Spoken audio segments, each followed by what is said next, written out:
দার্জিলিংয়ের পর এবার আমরা চলে গেছিলাম পাহাড় ঘেরা আরও একটি সুন্দর জায়গা সিকিম। এবারেও খুব কম দিনে ট্যুরটি ঠিক হওয়ায় ট্রেনের টিকিট না পেয়ে শ্যামলী পরিবহনের বাসে আমরা যাই।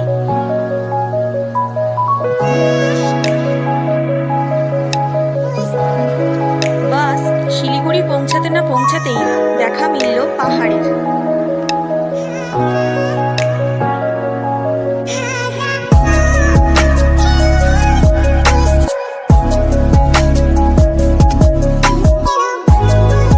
এরপর শিলিগুড়ি নেমে সেখান থেকে গাড়ি নিয়ে চললাম ঋষিখোলার উদ্দেশ্যে।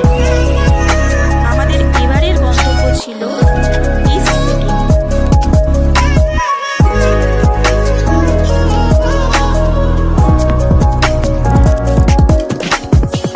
তিস্তা নদীর পাশ দিয়ে আমাদের গাড়ি সোজা ঋষিখোলার দিকে এগিয়ে যেতে থাকলো।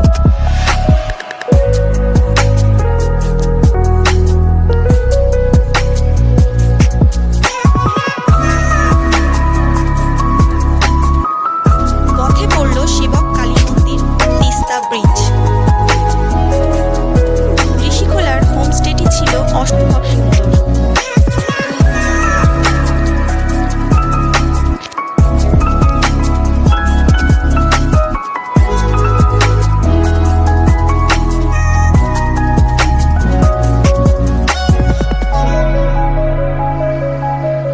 হোমস্টের সামনে দিয়ে বয়ে চলেছে ঋষি নদী।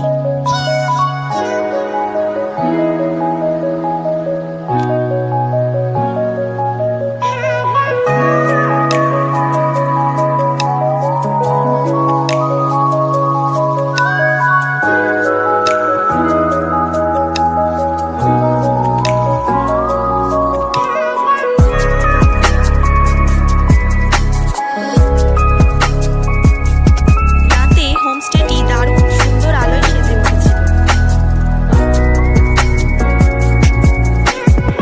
এখানকার খাবার দাবারও ছিল বেশ ভালো।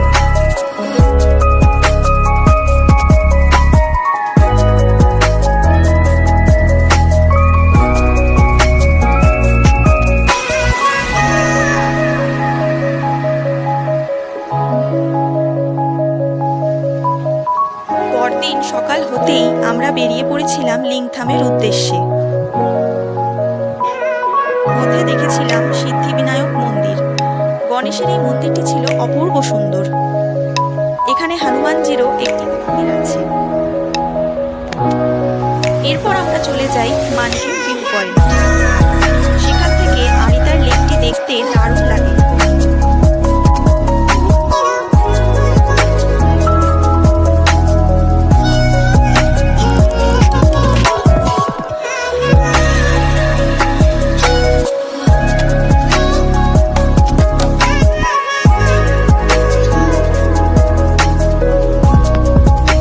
এরপর আমরা পৌঁছে যাই আরিতার মনেস্ট্রি। মনেস্ট্রির পাশের রাস্তা দিয়ে একটু ওপরে উঠলেই একটি বুদ্ধ মূর্তি আছে।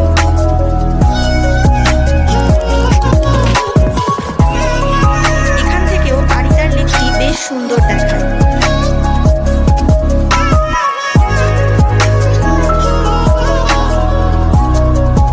তারপর আমরা চলে যাই আরিতার লেকে বোটিং করতে।